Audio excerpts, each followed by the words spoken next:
just wanted to do an update video, pretty much solely to do with my pregnancy. I know that most of my followers probably follow because they're either Christians or they're into conspiracy theories.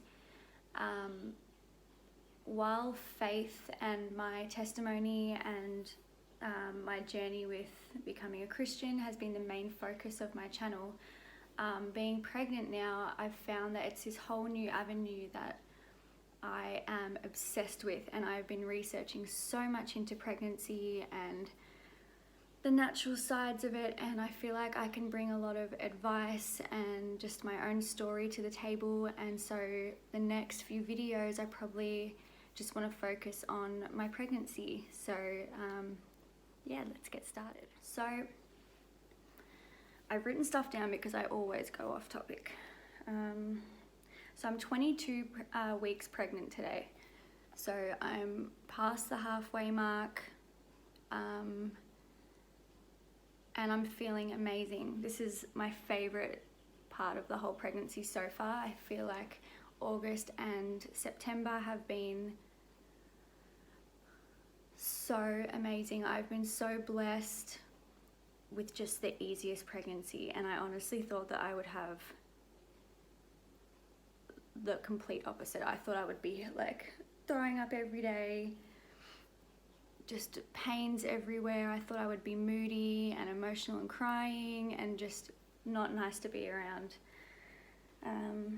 I'm getting huge. I feel like I'm huge. Sorry, excuse my bathers. I'm going outside in the sun after this because I am a little low in my vitamin D. So I just want to get some sun. But so I had my 20-week scan probably like 2 weeks ago, and I was a bit nervous because this one is meant to be the most important scan throughout the whole pregnancy. And while I wanted to keep all my scans to the minimum, this was one that I really wanted to make sure I was getting. Trav couldn't come into the room with me because of COVID, so that kind of sucked, and I couldn't FaceTime him either. It just like wasn't working, but luckily they recorded everything and had it on a USB so I could show him after.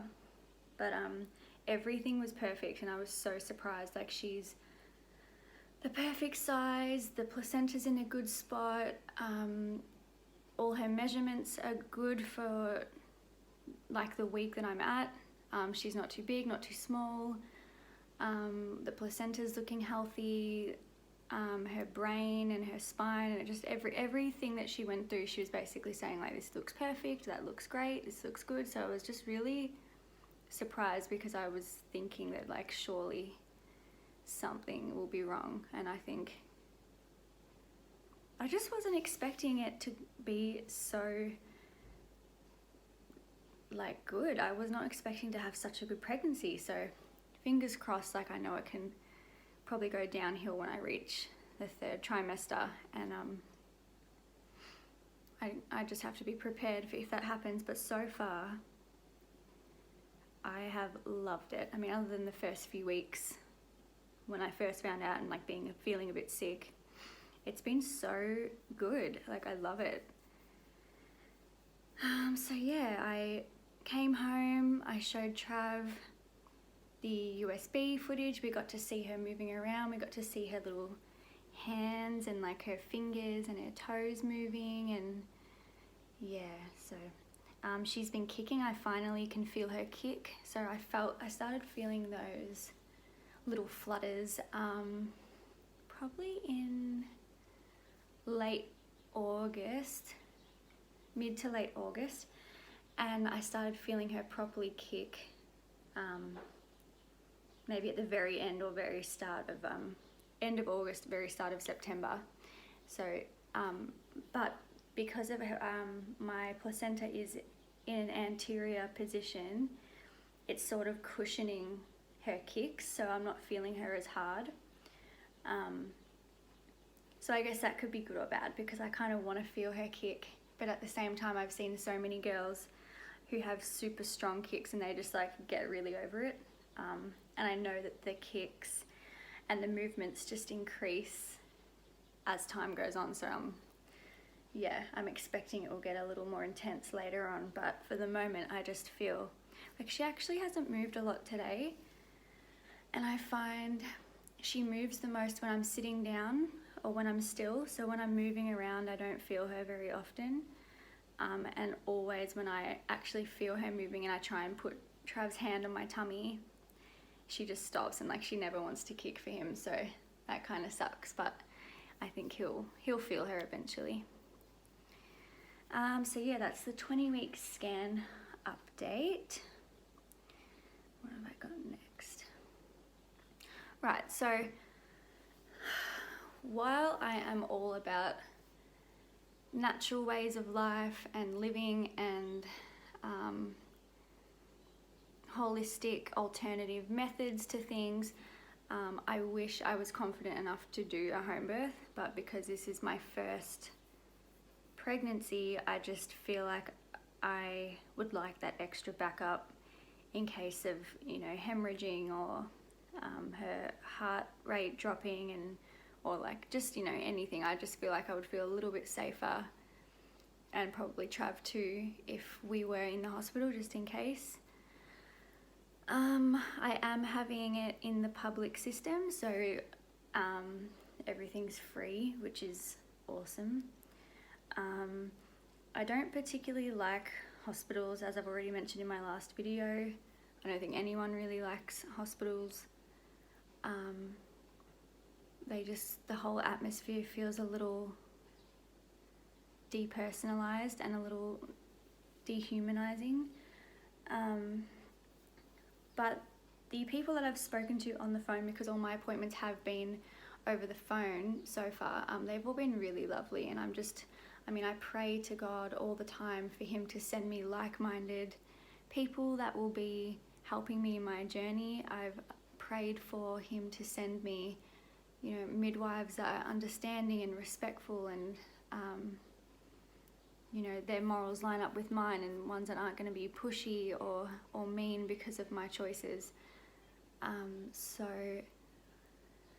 I'm feeling pretty good. I feel like the less intervention I have, the calmer I feel. I feel like, back in like Bible days, women just did this, like probably with their family members, and like they didn't have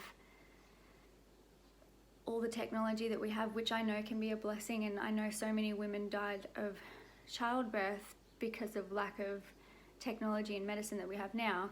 But I just feel like there's so many unnecessary interventions that go on in the hospital environment that I have been worried will be pushed onto me. But because of COVID and being in isolation, all my appointments have been over the phone. So I feel like, if anything, it's been a blessing in disguise, because they're sort of leaving me alone. They're not really pushing me to do things. Now, I don't know if I've really spoken about vaccines, but I do not agree with them. That's not what this video is going to be about, but obviously my doctors and midwives and everyone involved has to know that. I personally don't get vaccines, and I do not plan to have my baby getting any. And I know that that's a huge thing in the medical world. I know they're going to be pushing that on me, especially the vitamin K and I think it's Hep B or one of those, after the birth. And it's something that I have to make sure I'm very clear about in my birth plan. And they have spoken to me a little bit about, like, over the phone. I've had every single one of them say, I noticed that you have declined the flu vaccine. Are you an anti-vaxxer, or any reason why? And I kind of have to go into, I don't go really into detail. Like, they've been pretty good with keeping me informed, letting me know that it's their job to give me all the information, but ultimately it's my decision. So I think in America and maybe other places around the world, they're probably a lot more strict with those sorts of things, but my experience personally, they've been pretty kind and left me alone when I've said, no, I'm not interested. So that's been good, because I felt like that was going to be probably my biggest challenge, but so far it's been pretty easy, as long as I'm firm and I don't cave into pressure, and I know the risks and everything involved, and I've done my own research. So as long as I'm making sure that I'm informed and being clear about my decisions, I feel like it will be okay. What have I written next? My birth plan. So obviously you'd probably already realize that I want to go as natural as I can. I don't want to be induced. I do not want to be put on Pitocin or oxytocin to speed up labour. I do not want to be getting cervical checks. I do not want to be getting monitored unless it's necessary. Unless I change my mind or I'm convinced later on, or if there's any major problems, I'm open to all those things. Just for now, while writing my plan, I don't want all those unnecessary things interrupting my process. I want to labour at home as long as I can, which is probably a lot easier said than done. I mean, I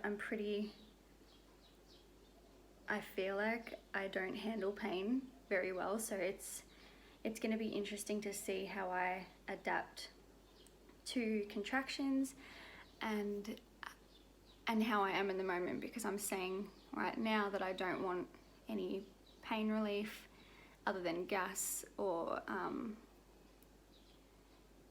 the minimal stuff. I could be like screaming for my life, being like, give me the epidural. So I don't know. I'm just I will be open to all those things if I ask for them in the moment, or if something's going wrong. But for now, I don't want an episiotomy. I don't want vacuum or forceps delivery. I don't want a C-section, obviously, unless I have to. I want delayed cord clamping. I want skin on skin. I want to be left alone to breastfeed and have it like 1 to 3 hours with her without any interruption, without them taking her away to do assessments. So I feel like I'm not being too picky. I feel like most women who go into pregnancy and their birth plans, who are more on the natural side of things, probably all choose these choices. So I feel like I'm not alone in the choices that I want. I have hired a doula. So for those that don't know what a doula is, they're sort of like, they're majority female. I'm sure there are male doulas out there, but all the ones I've looked up have been female. So I knew I wanted one prior to COVID, and then when COVID happened, I thought, is there even any point getting one now, because we can only have one person in the hospital with us? But I found one that was local, and she also does birth photography, and she's one of the only people, I think, in Melbourne that is a doula and does birth photography as well. So I reached out to her. I asked, is she taking any clients on during COVID, like what's the go? And she replied straight away and gave me like a rundown of like what she can and can't do with the hospital restrictions. We had a Zoom meeting, like chat, me, her and Trav together, just to kind of get a feel for each other, to see if she had like the same kind of mentality as I did and whether we were a good fit. She basically will always be available via email support and text messaging and stuff like that. She's already sent me a whole bunch of resources to go through, like videos, documentaries, diet, supplement, health tips, things like that. I think she can meet up with me twice at my house, as well as various Zoom meetings, and she can be with me before I go to the hospital at my house as well while I'm in early labour. So if the restrictions don't get lifted by the time I'm due, she can stay with me here at my house and come to the hospital with me or leave, and she'll have to do the rest of the support over the phone. Otherwise, my only other option is to have Trav on the phone while she's in the hospital with me, which she said some clients have done, but Trav has to be there. I don't know if I could do that to him. Yeah, so we ended up taking a night to think about it, whether it was worth the money. It was more expensive than what I had hoped, but still within our budget, and considering we're going through the public system and everything's for free, considering I'm on JobKeeper and getting paid while I'm not even working at the moment. And also, since my dad passing, a lot of his money has been transferred over to me, and thankfully he's pretty much paid for my entire nursery, all the furniture, everything. I've not really had to pay a cent. My mum's paid for all the clothes pretty much. There's just a few things that I've paid for with my own money, but this is where, like, I just know that God always is looking out for me. It's like he knows everything that's going to happen and has all these little things set up in motion for support. So I feel like, it's horrible that Dad isn't here for this and that he's not going to meet her, but there's this whole other blessing that I've got out of it as well. So I just have to look at that side of it. So yeah, so I've chosen my doula, and I feel like after talking with her, she already knows the hospital that I'm birthing at. She knows the midwives, the doctors. She's worked there numerous times, and I already feel so much better just with that, because she knows the environment, she knows how they work. They're really respectful of her, and they're massive advocates for doulas at that hospital. Yeah, so we're just like on the same page. She knows roughly the things I want, and we're going to keep talking about that more and more as time goes on. So I'll keep you updated with that. If you have any questions about her personally or just doulas in general, I can answer more questions on that in another video. And lastly, I just wanted to show you all of the products that I've been using for my pregnancy so far. So my diet's pretty much back to normal. I was vegetarian the whole first trimester. I think I only had meat once or twice. I could not stomach it. I could not be around it. And I'm kind of back on it now. Like, I'm eating not a lot. I'd say I'm still vegetarian like half of the week, but I am having meat again. So that's the only thing that's really changed in my diet. For my prenatals, I was on Doterra because I've been using Doterra for a few years. And for those of you that don't know what Doterra is, they are an essential oil brand, and they're just amazing. They have a whole bunch of other products as well, but I got started with all the essential oils. I was using their, what's it called? They're like multivitamin packs, so it's not a prenatal pack. They're not packaged as prenatal vitamins, but a lot of the Doterra Wellness Advocates recommend to their clients to use those for their prenatal vitamins, because they just had everything you needed in them. And they worked great for the first trimester, but you had to take a lot of them. So when you're not pregnant, they recommend you only do a half dosage, and there's 3 lots of pills that you am meant to take 2 of twice a day.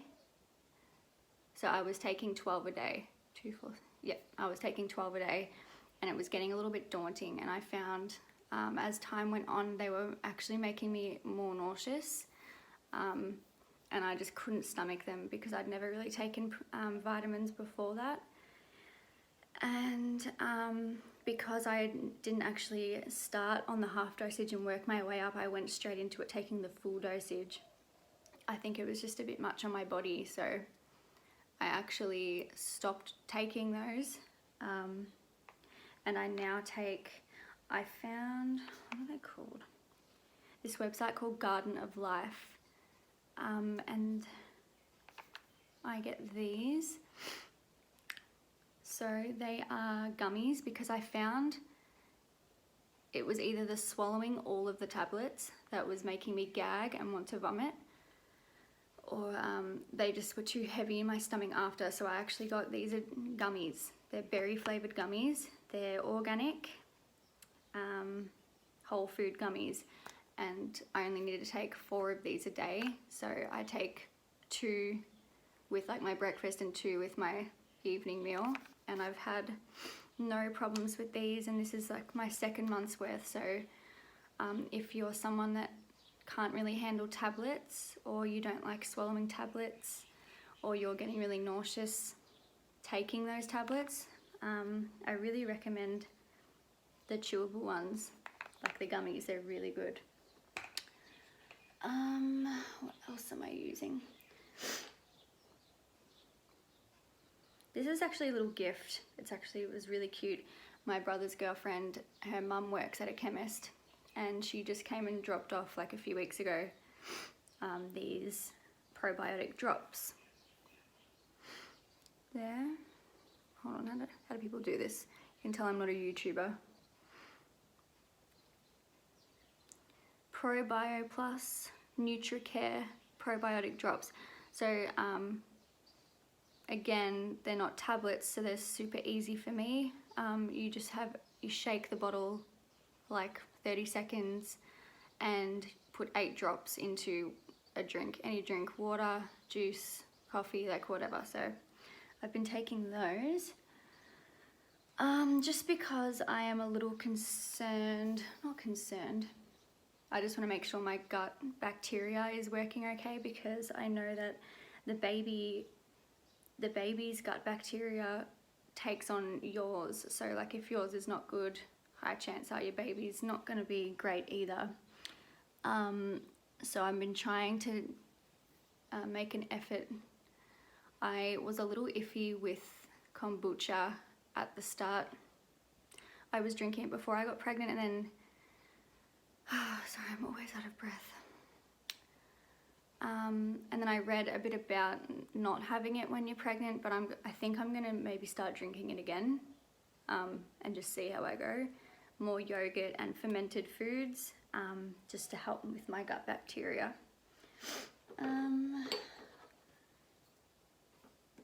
If you already follow me on Instagram, I did a little story on these products. So this brand is called NutraCare Naturals. It's an Australian brand. Please be an Australian brand. I hope that's, yep. Australian owned brand, 100% natural ingredients. And these are all for my body, like for my stretch marks and stuff. Not that I don't have any yet, but obviously every pregnant girl tries to prevent them. I got a 2nd trimester pack, because they do packs for 1st trimester, 2nd, 3rd, postnatal, is that what you call it? Postpartum. So I got the 2nd trimester one. This one is the aloe vera and magnesium gel for relieving and rejuvenating.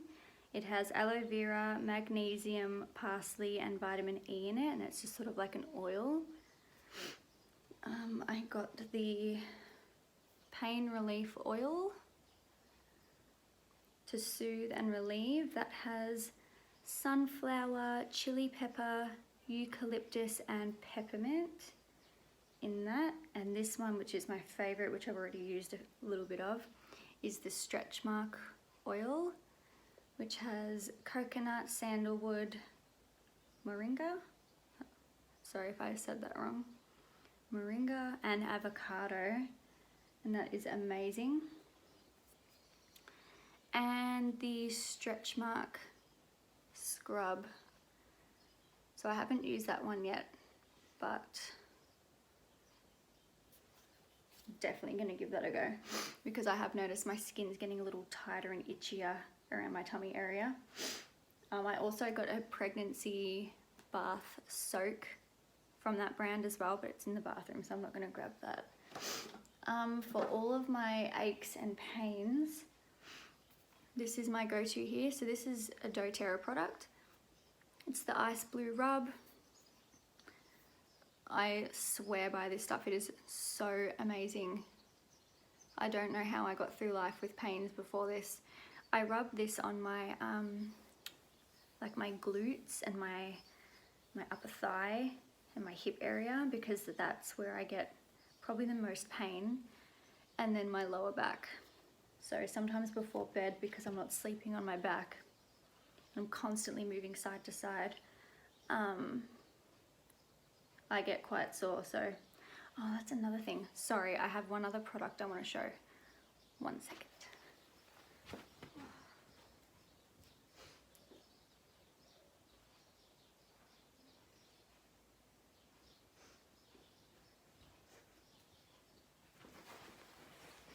While I'm up, I will show you my bump. It's pretty big now. So, yeah, 22 weeks, and she's cooking in there.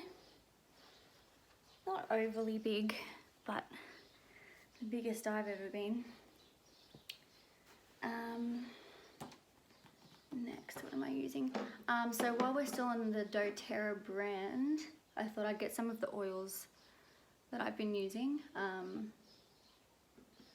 Mostly these are just what I've been putting in a diffuser. I haven't really been putting them on my body, just because I've got all these products, and really just the main focus is keeping my skin soft and not tight and dry.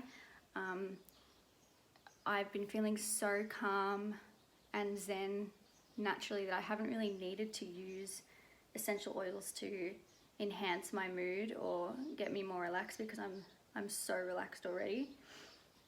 But what I've been using in my diffuser is the patchouli, the Easy Air, because I've been having horrible hay fever. We're in spring in Australia, so just horrible hay fever. And what other one? Sometimes I mix them all together, sometimes I put them in separately, and the balance oil. So I put those in the diffuser if I want to sort of get into a grounded state, listening to calming music, kind of blocking out everything.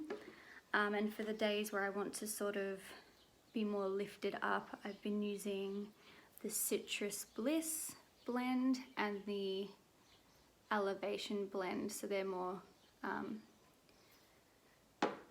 citrusy, orangey, lemony smells. What else? I've been reading this book called The Natural Way to a Better Pregnancy. I literally found this. This was before all the restrictions. I was in Ballarat, and Trav and I were at this huge, what do you call them? Like thrift store. They're called something else. Oh, baby brain. What are they called?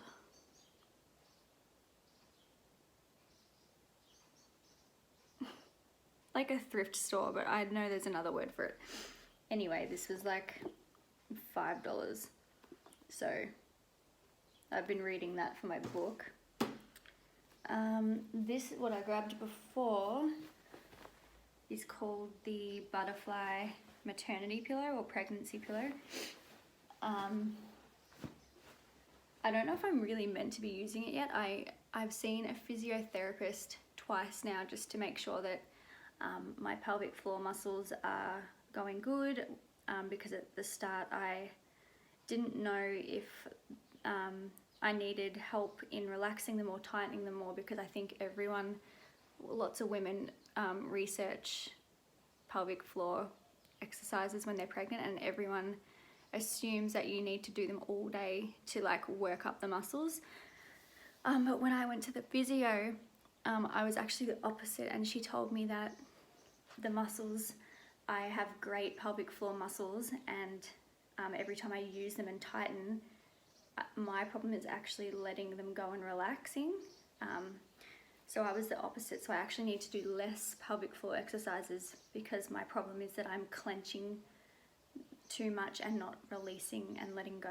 And she said that that could be a problem in labor because I might not let the baby go, like I might hold her in, which is not good. So I had to practice, like she told me to stop crossing my legs.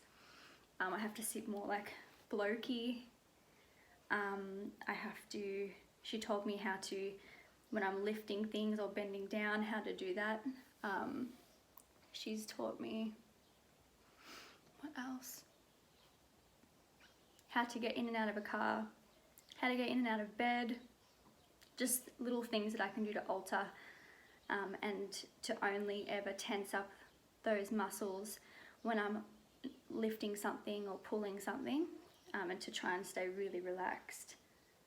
Relaxing my bum muscles, relaxing my legs, keeping my face relaxed, because if I'm like tensing my jaw, that actually tightens up the area down there, which is so bizarre.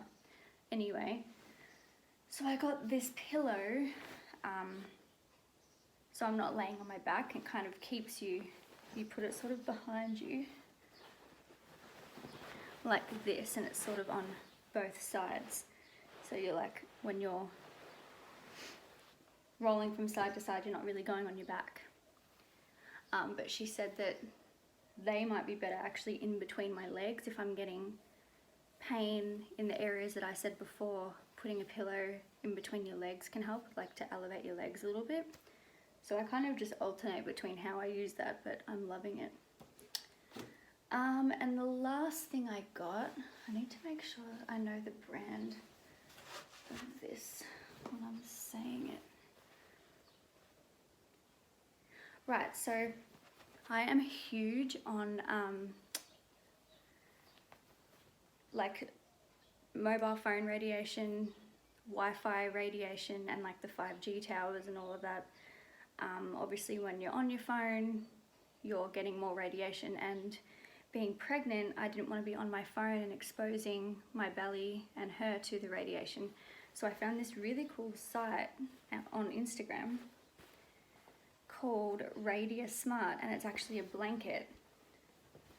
So it's just a square blanket with this on the other side, and I lay this over my tummy like that when I'm on my phone, and it blocks the radiation by 99%, 99.9% or something. And you can also get clothing, beanies, you can get bigger blankets. I mean, this could even be good for a baby blanket. So that was probably my first pregnancy purchase, now that I think about it, and I love it. So that's everything I think I wanted to go through. I think next time I'll probably do more of a focus more on my breastfeeding research and the program I'm using for my wants for breastfeeding, and then I might go into more detail about my actual birth plan when I finalize it. But yeah, if there's anything that you guys want to actually see or know about, I'll try and do that. I'll definitely be doing a video on my hospital bags for me and the baby, because I've been watching so many, and obviously there's those that kind of overdo it and those that underdo it, so I'm going to try and find that medium. So yeah, I'm just so excited. I absolutely love pregnancy and all things baby and all things motherhood, and I feel like that's where my channel will sort of veer towards in the future. I just thought it would be a good idea to get on here and do a video because Instagram stories obviously are too short, and I do actually have a podcast that I'm starting with my friend where we talk about all this stuff as well, but I just thought it would be cool to show you the stuff in person. Yeah, so that's all for now. I'm so excited. Can't wait to hear if anyone has any questions, and I'll see you in the next one.